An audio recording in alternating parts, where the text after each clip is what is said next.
ব্যাংকে টাকা রেখে সুদ খাচ্ছি। যারা দেখা যাচ্ছে 2-10 লাখ টাকা আছে ব্যাংকে রেখে ওখান থেকে আমরা সুদ খাচ্ছি, এখান থেকে বাঁচবো ভাই। বলবেন যে হুজুর বাঁচার কি উপায়? বাঁচার উপায় আছে, আপনি ইসলামী ব্যাংকে টাকা রাখেন, ইসলামী ব্যাংকে টাকা রাখেন। আবার প্রশ্ন আসবে যে তাহলে কি ইসলামী ব্যাংক সুদ মুক্ত? ইসলামী ব্যাংক সুদ মুক্ত না সুদযুক্ত এই ব্যাখ্যা আমি দিব না, এতটুকুই বলবো যে ইসলামী ব্যাংকে একটা শরিয়া বোর্ড আছে, ইসলামী ব্যাংকের একটা শরিয়া বোর্ড আছে, যে শরিয়া বোর্ডটা গ্রহণযোগ্য আলেম দ্বারা পরিচালিত হয়। তারা আমাদেরকে জানিয়েছেন যে ইসলামী ব্যাংক সুদ মুক্ত।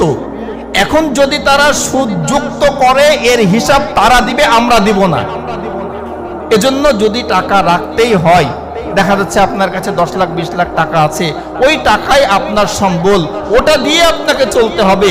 তো সুদ যুক্ত ব্যাংকে না রেখে ইসলামী ব্যাংকে রাখেন। ইসলামী ব্যাংক মানুষকে ঠগায় না। এই যে 5 আগস্টে কত ব্যাংক দৌলিয়া হয়ে গেছে, ইসলামী ব্যাংক কিন্তু যেখানে ছিল সেখানেই রয়ে গেছে।